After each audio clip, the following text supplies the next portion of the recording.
আল্লাহর জান্নাতে কেউ কোনোদিন প্রবেশ করতে পারবে না তার রহমত ছাড়া। সাহাবারা বললেন, ইয়া রাসূলুল্লাহ, আপনিও না, আপনিও কি আল্লাহর রহমত ছাড়া প্রবেশ করতে পারবেন না? বিশ্বনবী বললেন, না, আমিও না। আমি বিশ্বনবীও আল্লাহর জান্নাতে আল্লাহর রহমত ছাড়া ঢুকতে পারবে না, তবে কিয়ামতের দিন আল্লাহর রহমত আমার চারদিকে বেষ্টনী দিয়ে থাকবে। আল্লাহ নিজের পরিচয় দিয়ে বললেন, আলিমুল গায়বি ওয়াশ শাহাদাতি হুয়ার রহমানুর রহিম। আমি হলাম রহমান, আমি রাহিম। আল্লাহরে চিনছেন? ওবারখালীর ভাইয়েরা, আপনার রবকে চিনতে পারতেছেন? তিনি দয়ার সাগর, তিনি মায়ার সাগর। তার দয়ার সাগর যে কত বড় আপনার কল্পনাতেও নাই।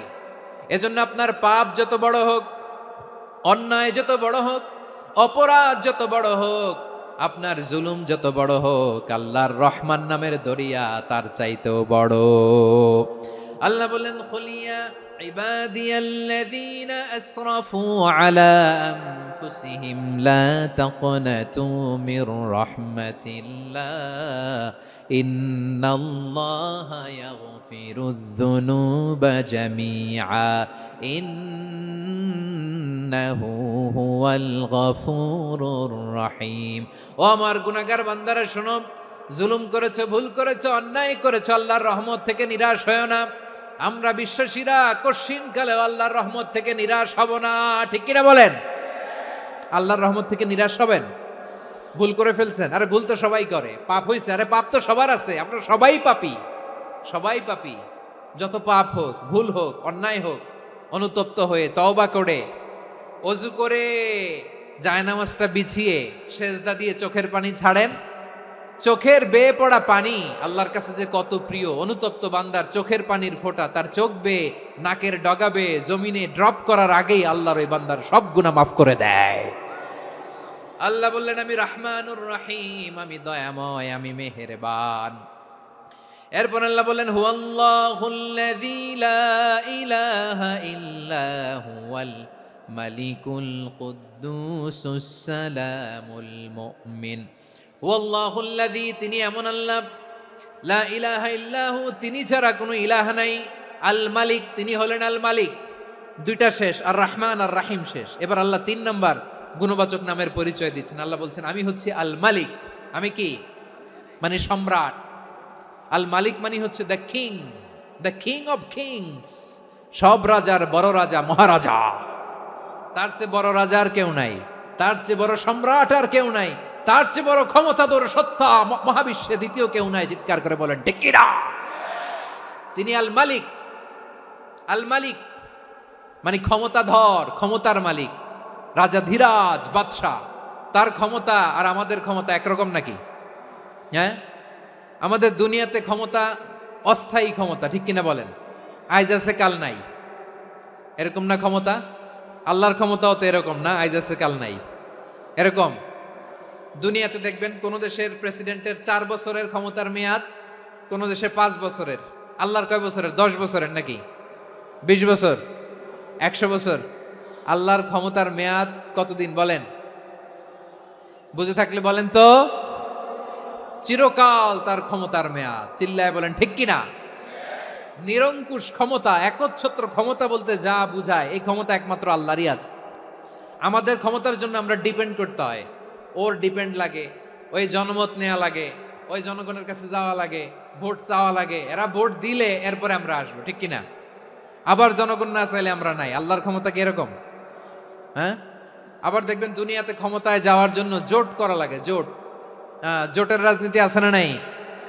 জোট হয়, শরিক হয়, এই হয়, সেই হয়, নানাভাবে দুনিয়াতে ক্ষমতায় আসতে হয়। আল্লাহ বলে, আমার ক্ষমতার জন্য কারো উপর বিন্দু পরিমাণ আমার ডিপেন্ড করা লাগে না। সৃষ্টির শুরু থেকে আমি ক্ষমতার চেয়ারে বসা, মহাবিশ্বের শেষ পর্যন্ত, সীমাহীন ভবিষ্যৎ পর্যন্ত আমি ক্ষমতার চেয়ারে থাকব। আমি হলাম আল মালিক। আমার ক্ষমতার কোনো কমতি নাই, কোনো ঘাটতি নাই। কেউ আমার ক্ষমতা থেকে নামাতে পারবে না। পারা যাবে? এই যে আমরা ফ্যাসিস্ট সরকারের যে আপনারা নামাই দিছেন গণ অভ্যুত্থান করে, মনে আছে? 5ই আগস্টের কথা ভুলে গেছেন এত তাড়াতাড়ি? মনে আছে? আছে। তা আমরা সবাই মিলে যদি একটা গণ অভ্যুত্থান করি, তাইলেই তো আল্লাহর ক্ষমতার চেয়ার থেকে নামায় ফেলানো যায়। হ্যাঁ, যাবে না? পারবো না আমরা? কি বলে, পারা যাবে না? আচ্ছা, আমরা না হয় পারলাম না, জিন জাতি যদি আমাদের সাথে জয়েন করে, ম্যানকাইন্ডের সাথে জিনকাইন্ড, ইফ দে জয়েন আস, সবাই মিলে একটা গণ অভ্যুত্থান, রেভলিউশন, ডেমনস্ট্রেশন, প্রোটেস্ট, সবাই মিলে যদি একটা অভ্যুত্থান করি, তাইলেই তো আল্লাহর ক্ষমতা শেষ। আওয়াজ করে বলেন, তাইলেই কি আল্লাহর ক্ষমতা শেষ হবে? এই যে বারোয়াখালীর ভাইয়েরা, এদিকে কি হচ্ছে আমি তো দেখতে পাচ্ছি, এরকম হলো কেন? তোমরা খালি বোতল ছুড়লা কেন দু একজনের উপরে? হ্যাঁ, আমার দিকে তাকাও। প্রিয় ভাইয়েরা, শান্ত হন, আমার দিকে তাকান, আর অল্প কয়েক মিনিট আমার দিকে তাকান। কেউ কিছু ছুঁড়ে মারবেন না কারো দিকে, মেহরবানি করে আমার দিকে তাকান।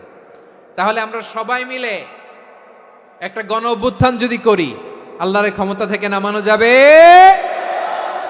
আল্লাহ বলেন না, আমি হলাম আল মালিক, আসল ক্ষমতার মালিক, the king of kings, the owner of ultimate power, the owner of ultimate authority, the owner of ultimate sovereignty. নিরঙ্কুশ একচ্ছত্র ক্ষমতার মালিক হচ্ছি আমি আল্লাহ। আল্লাহ তাআলা সূরা মুলকের শুরুতে বলছেন, তাবারাকাল্লাযী বিয়াদিহিল মুলকু ওয়া হুয়া আলা কুল্লি শাইইন কাদির। মহিমান্বিত সত্তা, যার হাতে ক্ষমতা, তিনি যা চান তাই করতে পারেন। আওয়াজ করে বলেন তো তিনি কে? আবার আল্লাহ বলেন, কুলিল্লাহুম্মা মালিকাল মুলকি তুতিল মুলকা মান তাশাউ ওয়া তানজিউল মুলকা মিম্মান তাশা ওয়া তুইজ্জু মান তাশাউ ওয়া তুযিল্লু মান তাশাউ বিয়াদিকাল খায়র ইন্নাকা আলা কুল্লি শাইইন কাদির। আল্লাহু আকবার।